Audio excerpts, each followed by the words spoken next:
हम सब उन ताकतों को एक कर रहे हैं जिसमें हमारे आंदोलनकारी हैं जिन्होंने उत्तराखंड राज्य बनाने के लिए एक बड़ा संघर्ष किया है, हमारे गौरव सेनानी हैं जिनका अपना बहुत बड़ा योगदान है, हमारी मातृशक्ति है, हमारे नौजवान साथी हैं, तमाम वो सामाजिक तमाम वो क्षेत्रीय संगठन हैं जो इस राज्य की बेहतरी चाहते हैं। हम उनको आने वाले समय में एक करेंगे और एकजुटता के साथ आगे बढ़ेंगे। उद्देश्य एक है, उत्तराखंड से प्रेम, और उसी उत्तराखंड के प्रेम के साथ हम सब लोग आगे बढ़ रहे हैं और सब ने कोशिश की है कि सब एक साथ चलकर आगे बढ़ें। आज बड़ी खुशी का माहौल है और मुझे लगता है उत्तराखंड में ऐसी होली वाकई बहुत सालों बाद मिली है, जहां पर 13 तारीख को एक बड़ा हमारे ऋषिकेश के जितने साथी हैं उन्होंने एक आह्वान भी किया है कि एक अलग तरीके का होलिका दहन होगा। कल एक पटाखा फूटा था तो सबने वो पटाखा देखा और पूरे प्रदेश भर में एक आवाज़ आ रही थी कि यार ये पटाखा बोलना गलत है। मैं ये मान के चलता हूँ रावण दहन भी शायद कुछ इसी तरह से होता है और बहुत समय से होते आ रहा है। आज जो ये प्रेस वार्ता का जो मकसद है, मैं सीधे उस बिंदु पर आता हूँ। बाकी मोहन काला जी ने चीज़ें बताई है कि कल एक बैठक हुई, उस बैठक में प्रमोद काला जी ने कहा है कि एक बैठक हुई और उस बैठक में ये निर्णय लिया गया कि इस उत्तराखंड के भीतर जो लड़ाइयाँ अलग अलग मुद्दों पर अलग अलग व्यक्तियों के द्वारा अलग अलग संगठनों के माध्यम से लड़ी जा रही है, क्यों ना इस उत्तराखंड के लिए, उत्तराखंड की बेहतरी के लिए, और जिस उत्तराखंड को हम लोगों ने बड़े संघर्षों के बाद लिया है, हमें मिला है, आज भी शायद मैं ये कहना चाहूँगा कि उन सभी शहीदों को श्रद्धांजलि अर्पित हम लोग इस माध्यम से भी कर रहे हैं कि 42 शहादतों के बाद जब ये उत्तराखंड मिला तो उन 25 वर्षों में जब इस उत्तराखंड राज्य का गठन हुआ, आज भी इस राज्य की स्थिति जस के तस है। और ये उन शहीदों का अपमान है कि आज 25 वर्षों बाद भी इस उत्तराखंड में जहाँ बेरोजगारी बढ़ गई है, जहाँ भ्रष्टाचार इतने अंदर तक फैल गया है, उसकी जड़ें इतनी गहरी हो गई है कि आज छोटे से छोटे कर्मचारी से लेकर, छोटे से जनप्रतिनिधि से लेकर बड़े से बड़े कर्मचारी, अधिकारी और जनप्रतिनिधि तक उसकी आड़ में है, उन जड़ों को सींच रहा है। आज इस 25 वर्षों बाद अगर इस उत्तराखंड के डेवलपमेंट की बात करें, विकास की बात करें, तो बिल्डिंगों के नाम पर स्कूलें बन गई है पर उन स्कूलों में आज भी ताले लटके हुए हैं। जिस प्रकार से बिल्डिंगों के नाम पर अस्पताल बन गए हैं और उन अस्पतालों में आज भी हमारे दूर दराज की जो जनमानस है, इस उत्तराखंड के जनमानस है, वो वहाँ नर्सें और डॉक्टरों का इंतज़ार कर रहे हैं। तो मैं समझता हूँ कि पलायन रुकने का नाम नहीं ले रहा है। इतनी सारी अगर चुनौतियाँ हमारे सामने हैं और उन चुनौतियों पर इस प्रदेश में 25 वर्षों से कुछ राजनीतिक दलों को समय समय पर सत्ता भी मिली है, उन सत्ताधीशों ने भी कोई इसका समाधान नहीं कर पाया और बावजूद उसके आज जिस बेहतर उत्तराखंड की हम बात कर रहे थे, उस बेहतरी की बदले ये उत्तराखंड और गर्त में जा रहा है। हम लोगों ने कई वर्षों से संघर्ष किया है। हम लोगों ने रोजगार की लड़ाई से लेकर पेपर लीक, नकल माफियाओं से लेकर तमाम प्रकार की लड़ाइयाँ लड़ी। फिर हमारी पहचान ये हो जाती थी कि एक नवयुवक ग्रामीण परिवेश से निकलकर देहरादून जैसे शहर में आया और अपनी तैयारी, नौकरी की तैयारी के लिए आए। डीएवी जैसे महाविद्यालय में हम लोगों ने अपना एडमिशन लिया और जो यहाँ कुरीतियाँ थी, जो भ्रष्टाचार था, जो सिस्टम खराब था, उस सिस्टम के खिलाफ लड़ते लड़ते दर्जनों लगभग डेढ़ दर्जन मुकदमे आज अपने सिर पर लगाए हुए हैं, अपने आप पर लगाए हुए हैं। तो उन सारी घटनाओं ने आज इस पर खड़ा कर दिया है। आज अगर स्वाभिमान, उत्तराखंड स्वाभिमान मोर्चा अगर बना है और अगर उस मोर्चे के सहयोगी के रूप में या कहीं ना कहीं हम यहाँ पर बैठे हैं, तो ये पहचान है कि ये सारी घटनाएं हुई थी। आज जिस प्रकार से हम सबको पता है कि ये प्रदेश शहादतों के बाद बना है। इस प्रदेश बनने के बाद भी इस प्रदेश में संघर्ष रुका नहीं है। तमाम जो उत्तराखंड के लिए चिंता करते हैं वो लोग, तमाम वो आंदोलनकारी जो चाहते हैं कि उत्तराखंड बेहतर हो, तमाम वो उत्तराखंड का जनमानस जो बेहतरी के लिए लड़ाई लड़ता है, उन लोगों ने राज्य बनने के बाद भी संघर्ष किया है और आज तक संघर्ष कर रहे हैं। और जो राज्य संघर्षों की बदौलत बना हो और जिस राज्य में वर्तमान समय में भी इतना लंबे संघर्ष चल रहे हो हर एक मुद्दे पर, उस राज्य के भीतर सत्ताधारी पार्टी के अध्यक्ष अगर आंदोलनकारियों को सड़क छाप नेता करके बुलाएं तो वो दुख होता है। वो अपमान हमारा ही नहीं जो वर्तमान समय में लड़ रहे हैं, वो अपमान समूचे उन आंदोलनकारियों का है जिन्होंने गोलियां खाई हैं, जिन्होंने शहादतें दी है, जो इस प्रदेश के लिए लड़ा है। वो चाहे इस प्रदेश के लिए लड़ा हो या प्रदेश बनने के लिए इस प्रदेश के सिस्टम के खिलाफ, इस प्रदेश की बेहतरी के लिए लड़ा हो। अगर इस प्रकार से बयानबाजी करके वो कभी माओवादी कहते हैं, वो कभी सड़क छाप कहते हैं, और विधानसभा जैसे पवित्र स्थान पर अगर प्रेमचंद अग्रवाल जैसे नेता पहाड़ियों को, जिस प्रदेश का मूल पहाड़ है, जिससे पूरे देश में पहाड़ी प्रदेश के नाम से जाना जाता है, अगर प्रेमचंद अग्रवाल जैसे नेता मंत्री यहाँ के पहाड़ के लोगों को साले के रूप में बुलाकर संबोधित करते हैं, गाली देकर संबोधित करते हैं, तो इस प्रदेश का ये दुर्भाग्य है। और 25 वर्षों से क्या हासिल हुआ है ये आप सबके सामने सारा रिजल्ट है। बहुत लंबे समय बाद ये संयोग बना, हम लोगों ने संघर्ष किया। उस संघर्ष के बाद हमने लोकतांत्रिक तरीके से लोकतंत्र के सबसे बड़े पर्व में जाकर और इस देश का सबसे बड़ा चुनाव, संसदीय चुनाव को लड़ा। और उस संसदीय चुनाव में जिस प्रकार से यहाँ की जनता ने, देवतुल्य जनता ने समर्थन और सहयोग देकर 2.25 लाख वोट जो आपके इस भाई और आपके इस बेटे को दिए, उसके बाद सिलसिला यहीं नहीं रुका। उसके बाद जब हमने उपचुनाव केदारनाथ में प्रतिभाग किया भाई त्रिभुवन चौहान ने, वहाँ पर भी वो सिलसिला जारी रहा और जनता ने मनोबल कम नहीं होने दिया। फिर ये सिलसिला यहीं नहीं रुका, फिर हम लोगों ने आपके सामने बैठे हैं नगर पालिका अध्यक्ष चिन्याली सौड़, जहाँ पर कांग्रेस का अलग कैंडिडेट था, भाजपा का अलग कैंडिडेट था और लगभग मुख्यमंत्रियों के भी कार्यक्रम लगे, मंत्रियों के भी कार्यक्रम लगे, परंतु मनोज भाई जीत कर आए। मनोज भाई जीत कर आए। टिहरी गज्जा से हमारे जो प्रत्याशी थे वो जीत कर आए। रुद्रप्रयाग से हमारे जो पालिका अध्यक्ष के प्रत्याशी थे वो जीत कर आए और मुनस्यारी से हमारे पालिका अध्यक्ष जीत कर आए। ऐसे तमाम जगहों पर बहुत से जो हम लोगों ने 8-10 अध्यक्षों को खड़ा किया था, कुछ मामूली मतों से रह गए थे, परंतु कहने का मतलब ये है कि जब हमने ये शुरुआत करी, उसके बाद उपचुनाव केदारनाथ हुआ, उसके बाद निकाय चुनाव में भी जनता ने उस भरोसे को नहीं टूटने दिया और जनता ने ये सांकेतिक रूप से हमें मैसेज दिया कि अब नहीं, अब कुछ नया हो। तो आपने उत्तराखंड का मैप देख रहे होंगे और इस उत्तराखंड के मैप में हमने लिखा है कि संकल्प एक विकल्प का, जो विकल्प कई वर्षों से उत्तराखंड की जनता चाह रही है। हमें प्रत्यक्ष अप्रत्यक्ष रूप से कहीं ना कहीं यहाँ की देवतुल्य जनता, यहाँ के संघर्ष करने वाले लोग, यहाँ के मुद्दों पर चिंतन करने वाले लोगों का कहना था कि आप सब लोग एक हो जाइए और आप सब लोग मजबूती से लड़ाई लड़िए। तो मैं कहना चाहता हूँ कि हम आज संकल्प ले रहे हैं कि हम भविष्य में इस उत्तराखंड के लिए एक विकल्प देंगे, जिसका मैसेज की साफ शब्दों में हमने दिया है। परंतु हाल फिलहाल में हम लोग जो करने जा रहे हैं, मैं उसके बारे में थोड़ा आप लोगों को बता दूं। हम सब एक मंच पर आए, ये खुशी शायद हमें ही नहीं, आज उन तमाम लोगों को ये खुशी है जिन लोगों ने काफ़ी बार हमें प्रत्यक्ष अप्रत्यक्ष रूप से कहा था कि आप सब एक मंच पर आइए, तभी उत्तराखंड की बेहतरी के लिए एक जो लड़ाई लड़नी है उसे बेहतर तरीके से लड़ा जा सकता है।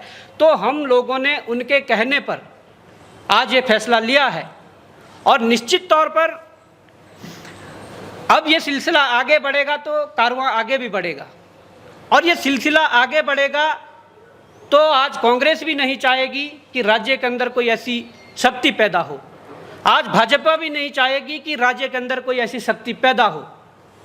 हो सकता है कि वो लोग इस बीच कुछ तोड़ने मरोड़ने की स्थिति में आए, कुछ लोभ लालच देकर, डरा धमकाकर, तमाम प्रकार के यंत्र षड्यंत्र करके वो कुछ और भी कर सकते हैं। तो मैं ये भी कहना चाहता हूँ कि जब ये हम लोगों ने संकल्प लिया है, हम लोगों ने बहुत सारे अत्याचार भी झेले हैं और बहुत संघर्ष भी किया है, हम इस चीज़ को बेहतर तरीके से जान सकते हैं कि आगे क्या होने वाला है।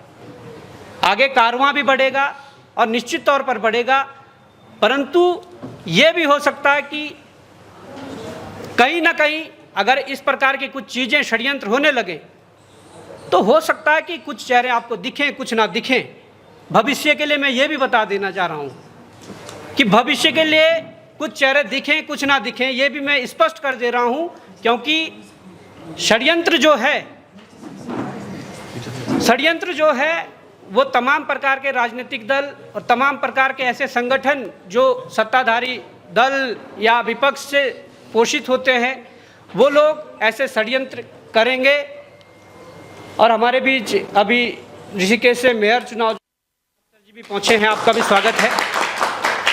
तो मैं उन्हीं शब्दों पर वापस आता हूँ कि भविष्य में ये हो सकता है कि इस संगठन को तोड़ने की कोशिश हो, इस मोर्चे को तोड़ने की कोशिश हो और तमाम प्रकार की चीज़ें हो सकती है। तो उसके लिए भी अभी हम ये कह दे रहे हैं कि अभी हमने ये विकल्प दिया नहीं है, पर संकल्प एक विकल्प का है। हम भविष्य में हम 5 माह बाद दें, हम साल भर बाद दें, 1.5 साल बाद दें, परंतु इस उत्तराखंड के लिए हमारी ये कोशिश है कि इस उत्तराखंड की बेहतरी के लिए एक विकल्प हम लोग देंगे। वो समय निर्धारित करेगा कि भविष्य में जब विकल्प देना होगा कौन लोग खड़े हैं, कौन नहीं है, परंतु हमारी जो ये कोशिश है ये निश्चित तौर पर इस प्रदेश की बेहतरी के लिए है। और इस प्रदेश में वो लड़ाई चाहे मूल निवास की हो, वो लड़ाई भू कानून की हो, वो लड़ाई बेरोजगारी की हो, वो लड़ाई भ्रष्टाचार की हो, वो लड़ाई इस राज्य में जो 25 वर्षों से परिसंपत्तियों का बंटवारा नहीं हुआ है, जहाँ पर आप देख रहे होंगे कि उत्तर प्रदेश में भी हमारे योगी जी मुख्यमंत्री है, यहाँ भी भाजपा की सरकार है, केंद्र में भी भाजपा की सरकार है। जब इस स्थिति में हम लोगों को परिसंपत्तियों का हमारा अधिकार नहीं दे पाए तो निश्चित तौर पर ये बड़ी लड़ाई लड़ना लाजमी हो जाता है और ज़रूरी हो जाता है। तो ये तमाम प्रकार की जो चीज़ें हैं, इसको लेकर हम एक कार्यक्रम शुरू कर रहे हैं। चाहे इन लोगों ने भू कानून लाया हो, जो लचर भू कानून लाया है उसके खिलाफ भी है, जो यूसीसी थोपा है उसके खिलाफ भी है, और तमाम प्रकार के और मुद्दे जो हमने गिनाए हैं, और इसके अलावा जो स्थानीय मुद्दे होंगे उन मुद्दों पर भी है। तो हम लोग होली के तुरंत बाद एक कार्यक्रम जो लगभग 11 जिला मुख्यालयों में होंगे, और वो 11 जिला मुख्यालयों में 11 दिन वो कार्यक्रम होंगे, हम लोग उसकी शुरुआत करने जा रहे हैं। और उस कार्यक्रम का नाम जिला मुख्यालय में चिंतन गोष्ठियाँ रखा गया है। उस जिला मुख्यालय में जाकर तमाम सभी जो चेहरे हैं जो आपको दिख रहे हैं, वो सभी लोग जिला मुख्यालयों में जाएंगे, वहाँ के जो स्थानीय लोग हैं उनसे संवाद करेंगे, उनसे चिंतन करेंगे कि क्या चिंताएं इस प्रदेश के लिए हमारे मन में है और क्या चिंताएं तुम्हारे मन में है, क्या उसका समाधान है, कैसा लड़ा जा सकता है। ये कार्यक्रम आज हम तय कर रहे हैं, इस प्रेस कॉन्फ्रेंस के माध्यम से इस चीज़ को पब्लिश कर रहे हैं कि हम इसकी शुरुआत अपने देवभूमि के प्रथम धाम हमारा जो है गंगोत्री को मानते हैं, यमुनोत्री को मानते हैं, माँ गंगा और यमुना का उद्गम वहाँ से हैं। सबसे बड़ी बात कि वहाँ काशी विश्वनाथ जी की नगरी है। और ये जो कार्यक्रम है इसकी शुरुआत उत्तरकाशी जनपद के जिला मुख्यालय से होगी। ये 16 तारीख को होना है और इसके बाद 17 तारीख को टिहरी में होना है, टिहरी जिला मुख्यालय में होना है। 18 तारीख को ये पौड़ी में होना है, जिला मुख्यालय में होना है। और 19 तारीख को यही रुद्रप्रयाग में होना है, 20 को गोपेश्वर में होना है, 21 को बागेश्वर में होना है, 22 को अल्मोड़ा में होना है, 23 को पिथौरागढ़ में होना है, 24 को चंपावत में होना है और 25 को नैनीताल के जो मुख्यालय है हल्द्वानी में होना है। और उसके बाद आते हुए 26 को तो शायद गैप हो सकता है, या 26 या 27 को देहरादून में भी होगा। इसके लिए हम लगभग 11 जनपदों को कवर कर पा रहे हैं, जिन जनपदों पर अभी भू कानून जो लचर भू कानून है वो लादा है। ये लचर भू कानून क्या है, क्या इसमें कमियां हैं, क्या चीज़ें हैं, इन 11 जनपदों को भी हम बताएंगे और फिर अलग से एक सामूहिक प्रेस करके निश्चित तौर पर जो सबसे ज़्यादा कृषि भूमि हमारे हरिद्वार और उधम सिंह नगर में थी, वहाँ जिस प्रकार से खुली छूट अगर कर दी गई है कृषि भूमि के लिए भी, तो निश्चित तौर पर उसका भी संज्ञान लेकर उस पर भी अपनी बात रखेंगे।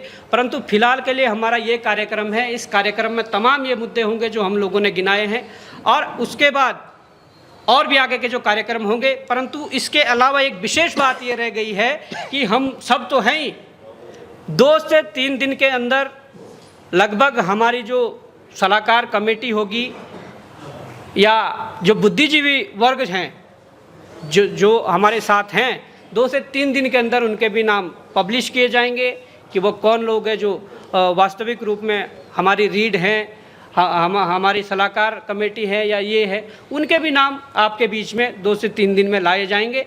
और निश्चित तौर पर मुझे लगता है कि आज ये बड़ा शुभ दिन होगा कि इस प्रकार का संयोग एक बना है, नहीं तो 25 वर्षों से उस उत्तराखंड में अलग अलग छतरी के नीचे तमाम प्रकार के लोग लड़े, अलग अलग मुद्दों पर लड़े और रिजल्ट भले ही कई जगहों पर निकला है, परंतु वो रिजल्ट किसी विशेष मुद्दे पर निकला है, किसी अलग मुद्दों पर निकला है, सामूहिक रूप से कोई रिजल्ट नहीं निकला है। और हमने संकल्प एक विकल्प का इसलिए रखा है, जिनसे बात नहीं हो पाई है, वो कोई संगठन हो, जिनसे बात नहीं हो पाई है वो कोई क्षेत्रीय राजनीतिक दल हो, उन लोगों से भी वार्ता शुरू कर दी जाएगी। हम लोग कार्यक्रमों में जाएंगे, पर हमारी जो और तमाम प्रकार की जो वरिष्ठ लोग हैं वो उनसे मुलाकात करने का समय लेकर उनसे विचार विमर्श करेंगे कि इस प्रकार की चीज़ें हो रही है।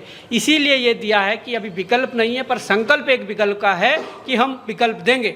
वो विकल्प 4 महीने बाद दें, 5 महीने बाद दें, साल भर बाद दें, 1.5 साल बाद दें, पर इस उत्तराखंड को एक विकल्प देने की ज़रूरत थी, जो तमाम लोगों ने हमें अपने सुझावों के माध्यम से बोला था और हम उसी और कदम बढ़ा रहे हैं। निश्चित तौर पर ये आगे बढ़ेगा और इस उत्तराखंड में एक नई क्रांति लाएगा।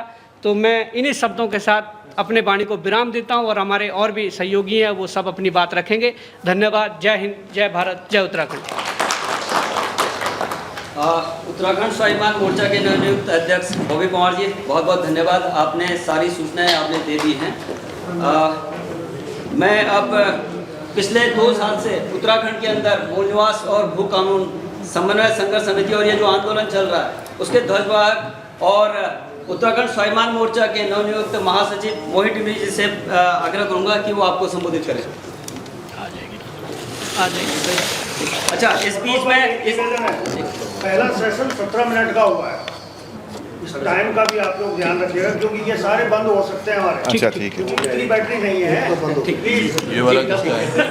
अब तो अच्छा, कार्यक्रम हो ही है और बात बोल। इस बीच में अभी आपने देखा होगा कि ऋषिकेश नगर निकाय चुनाव में केवल उत्तराखंड ही नहीं बल्कि देश और विदेश में एक ऋषिकेश का नाम हम तो बोलेंगे कि रोशन किया है और सारे उत्तराखंडियों को एक करने का काम जिन्होंने किया है।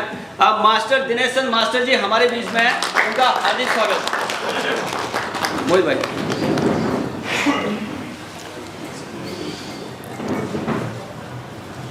बॉबी पंवार भाई ने विस्तृत रूपरेखा आप सभी के सामने रख दी है। मैं बस कुछ चंद बातें हैं जो आप लोगों के सामने रखना चाहूँगा। आज पूरे प्रदेश भर में लोगों के कुछ सवाल थे। लोग पूछ रहे थे कि क्या वास्तव में जो मूल निवास भू कानून संघर्ष समिति है, चाहे बेरोजगार संगठन है, क्या ये लोग एक हो सकते हैं, इस राज्य में कुछ नया बदलाव कर सकते हैं। तो हम लोगों ने इस पर काफ़ी मंथन किया और इस नतीजे पर पहुँचे कि इस राज्य को बदलने के लिए हम सभी को, चाहे हम लोग हैं और भी बहुत सारे हमारे सामाजिक संगठन हैं, हमारे क्षेत्रीय पार्टियां हैं, उनको एक करने की कोशिश की जाए। शुरुआत हम अपने से करते हैं, पहले हम लोग एक हो जाते हैं, उसके बाद और भी जितने ताकतें इस राज्य में हैं, जो इस राज्य की बेहतरी चाहते हैं, जो बेहतरी का सपना देखते हैं, उनके पास हम लोग जाएंगे और उनके सामने प्रस्ताव रखेंगे। अब राज्य को बदलने की आवश्यकता है और मुझे लगता है कि जैसे जैसे हम लोग आगे बढ़ते रहेंगे हमारा ये कारवां बढ़ता रहेगा और तमाम संगठन जो इस राज्य को लेकर चिंतित है वो सब लोग साथ में जुड़ते जाएंगे। और आप देखिए इस राज्य में आज तक हुआ क्या है। इस राज्य में लोग शुरुआत से ही बदलाव चाहते हैं। ऐसा नहीं है कि राज्य बनने के बाद से लोग राष्ट्रीय पार्टियों को ही यहाँ पर एक तरह से राष्ट्रीय पार्टियों के पक्ष में ही रहे हैं। इसका सबसे बड़ा कारण क्या रहा कि जनता के बीच विश्वसनीय लोग आज तक नहीं रहे। जिन लोगों ने थोड़ा भरोसा कायम भी किया, लेकिन वो कुछ समय बाद कहीं न कहीं उन्होंने जनता के साथ धोखा दिया और आज इस स्थिति में हम लोग पहुंच गए हैं कि जनता छटपटा रही है कि कुछ तो इस राज्य में बेहतर हो, कुछ तो नया लोग करें। तो हमारी कोशिश यही है, जैसा बॉबी भाई ने बताया, कि हम सब उन ताकतों को एक कर रहे हैं जिसमें हमारे आंदोलनकारी हैं जिन्होंने उत्तराखंड राज्य बनाने के लिए एक बड़ा संघर्ष किया है, हमारे गौरव सेनानी हैं जिनका अपना बहुत बड़ा योगदान है, हमारी मातृशक्ति है, हमारे नौजवान साथी हैं, तमाम वो सामाजिक तमाम वो क्षेत्रीय संगठन हैं जो इस राज्य की बेहतरी चाहते हैं। हम उनको आने वाले समय में एक करेंगे और एकजुटता के साथ आगे बढ़ेंगे। और हमारी ये भी कोशिश रहेगी, हम उन लोगों को जो एक तरह से बौद्धिक रूप से इस राज्य के लिए अलग अलग प्लेटफॉर्म पर काम कर रहे हैं, कोई इस राज्य में हमारे सामने बहुत ऐसे लोग हैं जिनके लिए बहुत इस राज्य के लिए बेहतर जो नीतियाँ बना सकते हैं। कोई यहाँ आर्थिक नीति बना सकता है हमारे इस राज्य के लिए, कोई पर्यटन की नीति बनाने में सक्षम है, तरह तरह की हमारे इस राज्य के बेहतर के लिए नीतियाँ बनाई जा सकती हैं। तो हम सबकी कोशिश रहेगी आने वाले समय में हम ऐसे लोगों के माध्यम से जो बुद्धिजीवी हैं एक विजन डॉक्यूमेंट भी तैयार करें।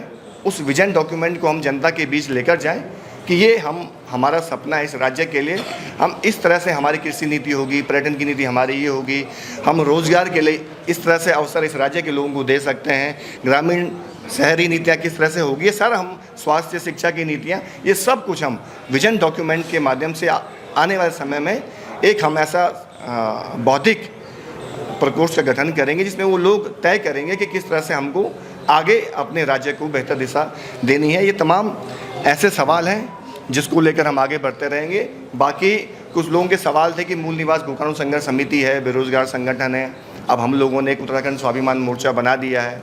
ये भी सवाल आ रहे थे कि क्या अब ये सब एक ही मोर्चे के अंदर समाहित हो गए हैं या अभी भी संघर्ष समिति अपना काम करेगी, बेरोजगार संगठन अपना काम करेंगे।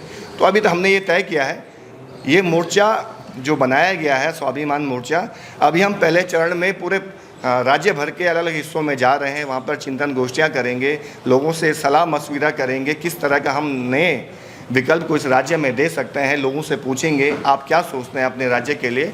उसके बाद हम आगे जो पॉलिटिकल पार्टी की बात आ रही है, कई बारी बातें भी आ रही है कि आगे क्या पॉलिटिकल पार्टी के रूप में आप जाएंगे, तो जो भी निर्णय होगा वो हम जनता से राय मशविरा करेंगे।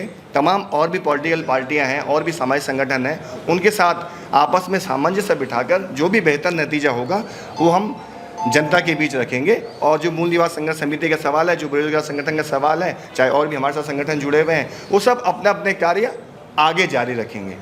तो मेरी इतनी ही बातें थी, बाकी और भी हमारे साथी यहाँ पर अपनी बात रखेंगे।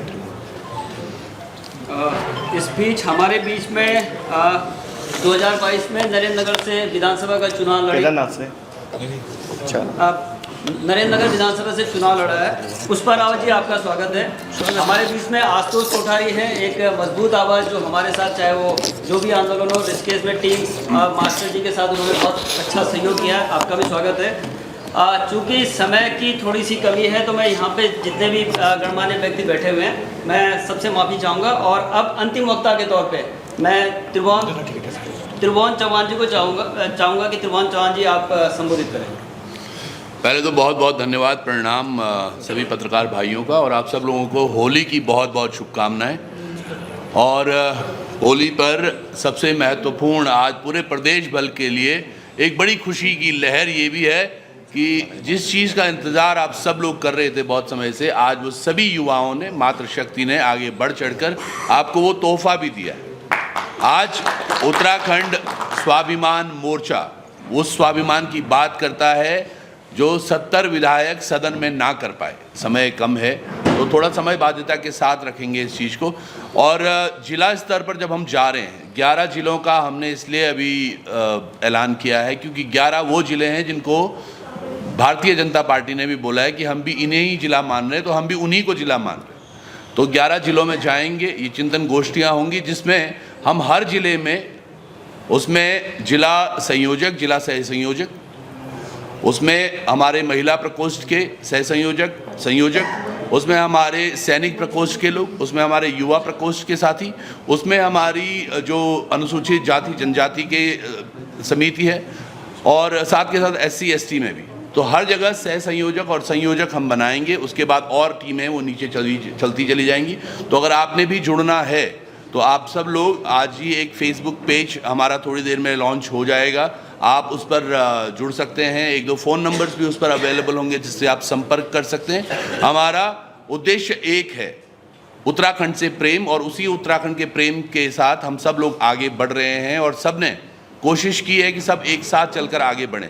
जैसे जैसे अभी बॉबी भाई ने भी बोला कि ये श्योर वो टीम है जो वाकई कुछ करना चाहती है, पर हाँ इस बीच ऐसे भी ज़रूर होगा कि कुछ दलों द्वारा कुछ लोगों को चिन्हित करके इम्प्लांट करने की कोशिश की जाए, या कुछ लोगों को पहले से ही इम्प्लांटेशन के साथ हो, या किसी कुछ खरीद फरोख्त, क्योंकि ये दल हमेशा छल बल के साथ रहते हैं। तो ऐसे लोगों से हमें भी सावधान रहना पड़ेगा, क्योंकि ये नए नए लोग हैं। तो हम तो स्वागत तो सबका कर रहे हैं, लेकिन क्या पता किस नीयत से कोई हमारे बीच में हो, तो उन नीयत को भी जो समझ आता रहेगा वो साफ होती रहेंगी, परतें हटती रहेंगी।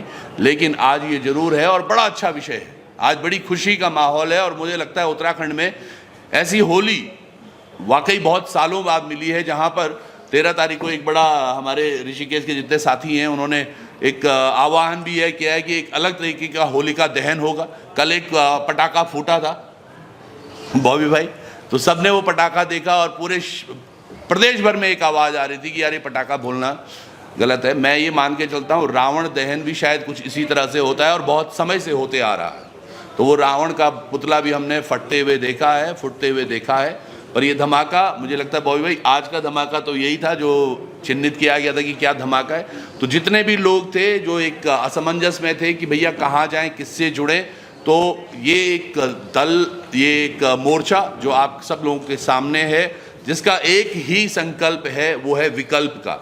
जो उत्तराखंड में एक विकल्प नहीं मिल पा रहा था, या मिल पा रहा था, लोग ट्रस्ट नहीं कर पा रहे थे, ये वो सभी युवा साथी, ये सभी तमाम वो मातृशक्ति हैं जो उत्तराखंड के अलग अलग जिलों में, हमने पहले भी निकाय चुनाव के दौर में भी अलग अलग जिलों में हमने भ्रमण किया। हमारे अलग अलग जिलों से हमारे जो तमाम निर्दलीय साथी हैं वो बस इसीलिए अब तक ना तो भाजपा में गए थे ना कांग्रेस में, तो सीधे सीधे उनको भी एक मोर्चे के रूप में हम आगे बढ़ने का प्रयास कर रहे हैं। ये कब अब राजनीतिक गतिविधियों की तरफ आगे जाएगा वो भविष्य के गर्भ में है। और मुझे लगता है इतना बहुत है आज के लिए।